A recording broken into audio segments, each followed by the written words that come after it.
Ernakulam north police SHO ആയിരുന്ന പ്രതാപ് ചന്ദ്രൻ മർദ്ദിച്ചതുമായി ബന്ധപ്പെട്ട ദൃശ്യങ്ങൾ ഇന്നലെ പുറത്തുനിന്ന് വലിയ വിവാദമായിരുന്നു. ഇപ്പോൾ അതിന് തൊട്ട് പിന്നാലെ അന്ന് പ്രതാപ് ചന്ദ്രൻ്റെ ഭാഗത്തു നിന്നും സമാനമായ രീതിയിൽ അനുഭവം നേരിടേണ്ടി വന്ന മറ്റൊരാൾ കൂടി നമ്മുടെ കൂടെയുണ്ട്. എന്താണ് പേരെന്താണ്? സനൂപ്. സനൂപിൻ്റെ കൂടെ എവിടെയാണ്?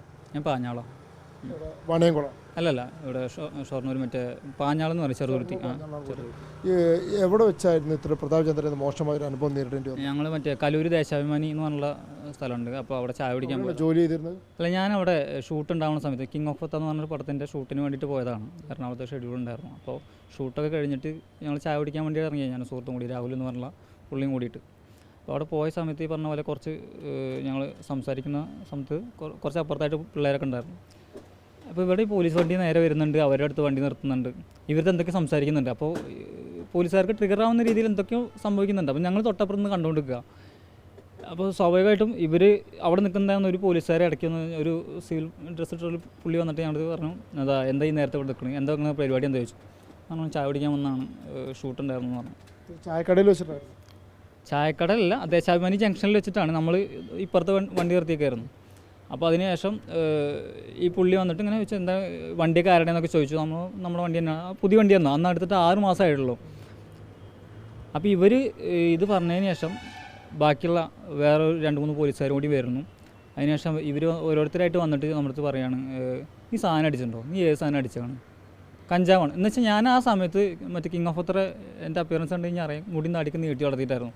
അപ്പോൾ ഇവർ ആ ഒരു രീതിയിലാണ് നമ്മുടെ അടുത്ത് പിന്നീട് അപ്രോച്ച് ചെയ്യുന്നത്. എന്ന് വെച്ചാൽ ഞാൻ എന്തോ ഉപയോഗിച്ചിട്ടുണ്ട്, ലഹരി ഉപയോഗിച്ചിട്ടുണ്ടെന്ന് കൺഫേം ചെയ്തിട്ട് ചോദിക്കുന്ന പോലെയാണ് ഇവർ പറയുന്നത്. അത് അവരുടെ രീതിയായിരിക്കാം.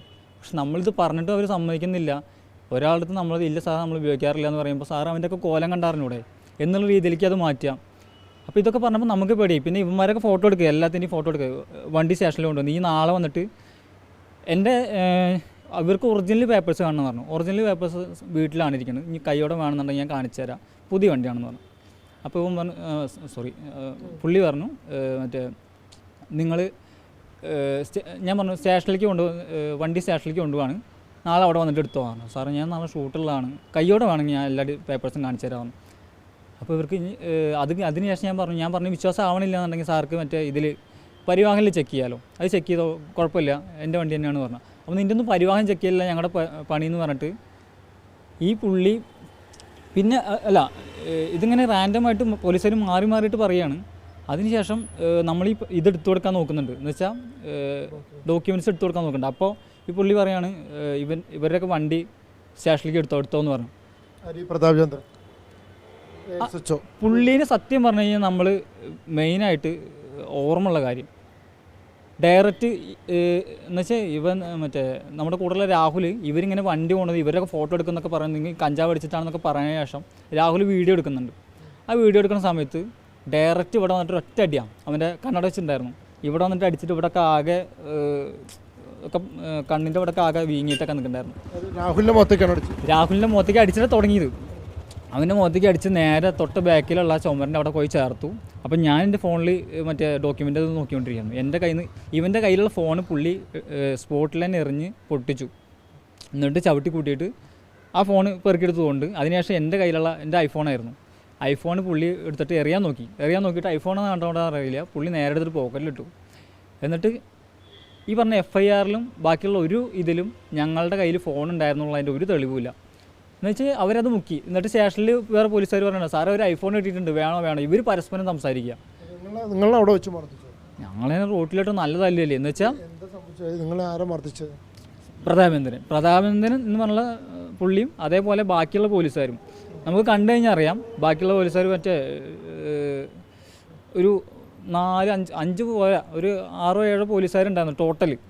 ഇവർ മാറി നമ്മളെ ഇവനെ ആദ്യം തല്ലുന്നു, മറ്റേ ചുമരിനോട് ചേർക്കുന്നു. അതിനുശേഷം എന്നെ വന്നിട്ട് എന്നെ തല്ലിയിട്ട് എന്നെ ഇതേപോലെ കൊണ്ടുപോയി ചേർക്കുന്നു, വീണ്ടും തല്ലുന്നു.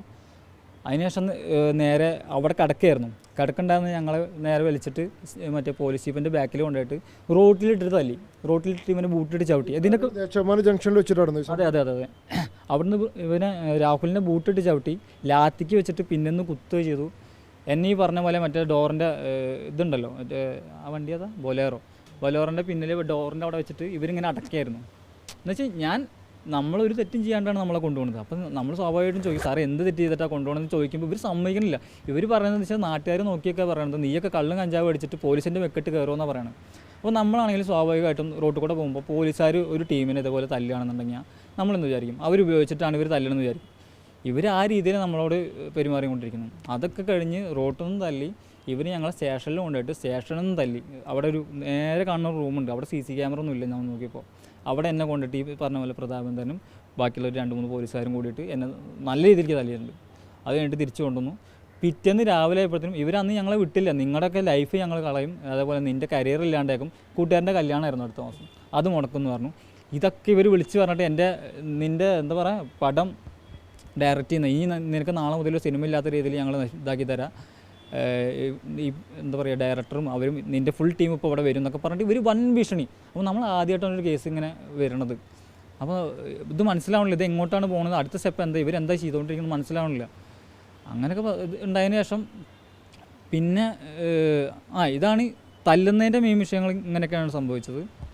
സിനിമയിൽ എന്തായിട്ടാണ് വർക്ക് ചെയ്യുന്നത്? ഞാൻ അതിൽ ആക്ടറായിരുന്നു. ജൂനിയർ ആർട്ടിസ്റ്റായിട്ടാണ്? അല്ലല്ല, ഞാനതിൽ ത്രൂ ഔട്ട് അതിൽ റോൾ ഉണ്ടായില്ല. വില്ലൻ ഗ്യാങ്ങിലുള്ള ഒരു ക്യാരക്ടർ ഞാൻ ചെയ്തിട്ടുണ്ടായിരുന്നു. അപ്പോൾ അന്ന് ഈ പടത്തിനുണ്ടായിരുന്ന ഹൈപ്പ് നിങ്ങൾക്ക് അറിയാവുന്നതാണല്ലോ. ഞാൻ എൻ്റെ സൈഡിൽ നിന്ന് ആലോചിക്കുമ്പോൾ എൻ്റെ ഫസ്റ്റ് മൂവിയാണ്. അപ്പോൾ ഇത് മാക്സിമം ഇവർ തുടക്കത്തിൽ തന്നെ തകർക്കാനുള്ള പല ശ്രമങ്ങളും നടന്നു. അതുമാത്രമല്ല, എൻ്റെ കൂട്ടുകാരൻ രാഹുൽ, അവൻ ഈ പറഞ്ഞ പോലെ ഫാമിലി ഫുള്ള് തകർക്കുമ്പോൾ ആക്ടറാണോ അവൻ? അവിടെ ഒരു പ്രസ്സിൽ വർക്ക് ചെയ്യണതാണ്. അവനെ സിനിമ എഡിറ്ററാക്കി ഇവർ. എന്നുവെച്ചാൽ അന്ന് സിനിമയുടെ എന്തൊക്കെ ന്യൂസുകളായിരുന്നു ട്രെൻഡിങ്, അതുകൊണ്ട് ഇവനെ മറ്റേ സിനിമ എഡിറ്ററാക്കി, എന്നെ യുവനടനാക്കി, അങ്ങനെയൊക്കെ പറഞ്ഞിട്ട് പിന്നെന്താ ഇവൻ അവിടെ വർക്ക് ചെയ്യണ കേസ് എടുത്തോ പോലീസ്? ഞങ്ങൾക്കെതിരെ വന്നിട്ടുള്ള കേസ് എന്താണെന്ന് വെച്ച് കഴിഞ്ഞാൽ പോലീസുകാരെ ഞങ്ങൾ തല്ലിയെന്ന് പറഞ്ഞിട്ട് ഞങ്ങൾ മറ്റേ ഡ്രഗ്സ് ഉപയോഗിച്ചു, പോലീസുകാരെ തല്ലി, മറ്റേ CI പ്രതാപേന്ദ്രൻ്റെ ഇവിടെ നെയിം പ്ലേറ്റ് ഞങ്ങൾ വലിച്ചൂരി, കഴുത്തിൽ കത്തി വെച്ചു. പിന്നെ ഞങ്ങൾക്ക് വണ്ടിക്ക് ബുക്കും പേപ്പറല്ല ബ്ലാക്ക് ലിസ്റ്റിൽ പെടുത്തിയ വണ്ടി കൊണ്ടു നടന്നു എന്നൊക്കെ പറഞ്ഞിട്ടാണ് ഇവർ നമുക്കെതിരെ കേസ് എടുക്കുന്നത്. പക്ഷേ ഈ FIR എഴുതിയതും ഇവർ നമുക്ക് അഗേൻസ്റ്റ് ആയിട്ടൊരു മെഡിക്കൽ ഇതെടുക്കണ്ടേ, ആ മെഡിക്കൽ റിപ്പോർട്ട് ഇവർ പ്രോപ്പറായിട്ട് എടുത്തിട്ടില്ല. ഹോസ്പിറ്റലിൽ പോകണം, അവിടെ നിന്ന് പോയിട്ട് ആ ഹൈറ്റ് നോക്കണം മെഷീൻ കേട്, വെയിറ്റ് നോക്കണം മെഷീൻ കേട്, ഇതൊക്കെ ഇവർക്ക് തോന്നിയത് എഴുതി വയ്ക്കും. എന്നിട്ട് എൻ്റെ അടുത്ത് സാറേ ഇതെല്ലാം എൻ്റെ ഹൈറ്റ് പറയുമ്പോൾ അതൊക്കെ മതി എന്ന് പറഞ്ഞിട്ട്, എന്നുവെച്ചാൽ പ്രോപ്പറായിട്ടുള്ളൊരു മെഡിക്കൽ എടുത്തിട്ടില്ല. എടുത്തിട്ടുണ്ടെങ്കിൽ നമുക്ക് പറയാമല്ലോ, നമ്മൾ ഉപയോഗിച്ചിട്ടില്ല, നമുക്ക് നല്ല കോൺഫിഡൻ്റ് ആണ്. എൻ്റെ വണ്ടർ ബുക്കും പേപ്പറും, ഞങ്ങളുടെ 2 പേരും വണ്ടർ ബുക്കും പേപ്പറും, അതേപോലെ ഞങ്ങൾ ലഹരി യൂസ് ചെയ്തിട്ടില്ല, തെറി വിളിച്ചിട്ടില്ല, ഇവർ തല്ലിയിട്ടില്ല, ഈ ഒരു കോൺഫിഡൻസിലാണ് നമ്മൾ നിൽക്കുന്നത്. പക്ഷേ ഇതിനൊക്കെ തകിടം മറിച്ചുകൊണ്ടാണ് ഇവർ നമ്മുടെ അടുത്ത് ഈ തല്ലും പരിപാടികളൊക്കെ ഉണ്ടായിട്ട്. അപ്പോൾ ഈ കേസ് ഇതിന് ശേഷം ഞങ്ങളേനും ഈ ഫാമിലിക്ക് നല്ല രീതിയിലുള്ള ബുദ്ധിമുട്ട് സ്വാഭാവികമായിട്ട് അറിയാമല്ലോ. ആ സമയത്ത് എല്ലാ ചാനൽസിലും കൊടുത്തിട്ട് എല്ലാ ചാനൽസിലും ഇവർ പറയുന്നത് ഞങ്ങളുടെ കയ്യിൽ കത്തിണ്ടായിരുന്നു, CIനെ തല്ലി. ഇപ്പോഴും പലർക്കും അങ്ങനെയാണ് അറിയണത്, ഞങ്ങൾ കുറ്റം ചെയ്തിട്ടുണ്ടെന്നുള്ള രീതിയിലാണ്.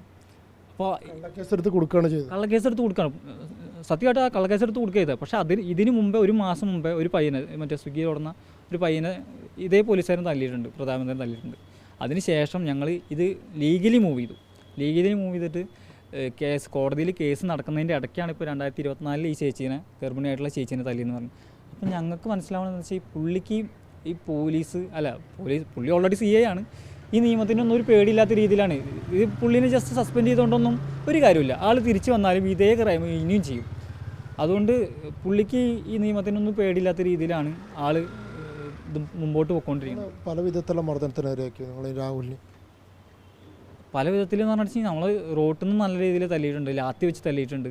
അതിനുശേഷം മറ്റേ സ്റ്റേഷൻ്റെ അകത്ത് കൊണ്ടുപോയിട്ട് അവിടെ CC ക്യാമറ ഇല്ലാത്ത റൂമിൽ കൊണ്ടുപോയിട്ട് എന്തോ കനാലുള്ളൊരു സാധനം വെച്ചിട്ട് പുറത്തേക്കും വയറ്റിക്കും നല്ല കുത്തിയിട്ടുണ്ട്. ഇതൊക്കെയാണ് ഞങ്ങൾ ഫിസിക്കലി ഹറാസ് ചെയ്തിട്ടുള്ള കാര്യം. പിന്നെ മെൻ്റലി നമ്മൾ ഭയങ്കരമായിട്ട് പിറ്റേന്നാണെന്നുണ്ടെങ്കിലും പിറ്റേന്ന് രാത്രി എൻ്റെ ഫോൺ വെച്ചപ്പോൾ ഇവർക്ക് നിൻ്റെ ഫോൺ നീ എവിടെ കൊണ്ടുപോയിട്ട് കളഞ്ഞ്, ഇവർക്കൊന്നും അറിയാത്ത രീതിയിൽ. പക്ഷേ ഇവർ പരസ്പരം സംസാരിക്കുമ്പോൾ സാറേ ഇവനൊരു ഒരു ഫോൺ കിട്ടിയിട്ടുണ്ടല്ലോ ഐഫോൺ, സാറിന് വേണോ, ഇവർ പരസ്പരം സംസാരിക്കുക. അതേപോലെ വേറൊരു പോലീസുകാരും എൻ്റെ മുമ്പ് കൂടെ വന്നിട്ട് പോകുമ്പോൾ പറയുകയാണ് നീയൊക്കെ ഒന്നല്ല എന്നാട് ഇടിയായിട്ട് അടിച്ചെന്ന്. എന്നുവെച്ചാൽ നമ്മൾ ചെയ്യാത്തൊരു കാര്യം ഇവർ ഭയങ്കര ആക്ട് ചെയ്തിട്ട് നീയൊക്കെ എന്നാട് ഇടി അടിച്ച് എന്നൊക്കെ പറഞ്ഞിട്ട് പോകുമ്പോഴേ നമ്മൾ ആകെ അന്തം വിട്ടിട്ട്. അതേപോലെ ഒരു പോലീസുകാരൻ വന്നിട്ട് നമ്മൾ തുടക്കത്തിൽ ചോദിക്കുകയാണ് എന്താ കേസ്, അപ്പോൾ നമ്മൾ പറയും CI സാറ് ഞങ്ങളെ തല്ലി. അല്ല നീ അങ്ങനെയല്ലല്ലോ, CI സാറിനെ നീ തല്ലിയെന്നാണല്ലോ നമ്മൾ കേൾക്കണ കേസ് എന്ന് പറഞ്ഞിട്ട് ആദ്യത്തെ ഒരു പോലീസുകാരൻ പറയും. എന്നിട്ടൊരു 4-5 കുറച്ച് നേരം കൂടി കഴിയുമ്പോഴത്തേനും ഈ വഴി കൂടെ പോകുന്ന ആൾക്കാരത്തും പോലീസുകാരത്തൊക്കെ ഇവർ പറയും സാറേ CA വലിയ ആളാണ്, വലിയ പുള്ളിയാന്നൊക്കെ പറഞ്ഞിട്ട് ഇവർ പരസ്പരം പറയുന്നുണ്ട്. അത് കഴിഞ്ഞിട്ട് കുറച്ചും കൂടി കഴിഞ്ഞിട്ട് ഒരാൾ വന്നിട്ട് ചോദിക്കും എന്താ കേസ്, അപ്പോൾ CA ആയിട്ട് തർക്കമെന്ന് പറയും. അപ്പോൾ ഇവർ നമ്മളെ കൊണ്ട് ഇങ്ങനെ മാറ്റിക്കുകയാണ്. ഒരു 10-20 ആൾ വന്നിട്ട് ഈ സ്റ്റേഷനിൽ ഒരു 40 പേരുണ്ടെങ്കിൽ ഈ 40 പേരും വന്നിട്ട് ചോദിക്കുമ്പോൾ അവസാനം ആകുമ്പോഴത്തേനും നമ്മളെ കൊണ്ട് നേരെ തിരിച്ച് പറയിപ്പിക്കുക, എന്താ കേസ്, CA വലിയ കേസ് എന്ന് പറയിപ്പിക്കുന്ന രീതിയിൽ ഇവർ മാനിപ്പുലേറ്റ് ചെയ്തുകൊണ്ടിരിക്കും ഈ സാധനത്തിനെ. കേസിൻ്റെ ഇപ്പോഴത്തെ അവസ്ഥ ഉണ്ട്, നിങ്ങൾക്കെതിരുള്ള കേസിൻ്റെ ഇപ്പോഴത്തെ കേസ് അവസ്ഥ എന്ന് വെച്ചാൽ കേസിൻ്റെ അവസ്ഥ ഇപ്പോൾ കോടതിയിലാണ്. ഞങ്ങൾക്കെതിരെയുള്ള കേസ് കോടതിയിലാണ്.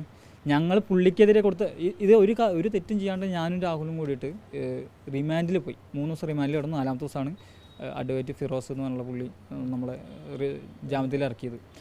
അപ്പോൾ ഇത് ഈ പറഞ്ഞ പോലെ നമുക്ക് എഗെയിൻസ്റ്റ് ആയിട്ട് ഇവർ പറയുന്ന എവിഡൻസുകളൊന്നും തന്നെ തെളിയിക്കപ്പെട്ടിട്ടില്ല എന്നുള്ളതുകൊണ്ട് തന്നെയാണ്. പിന്നെ അതുപോലെ തന്നെ ഇവർ നമ്മളെ തല്ലുന്നതിൻ്റെ തെളിവുണ്ട്.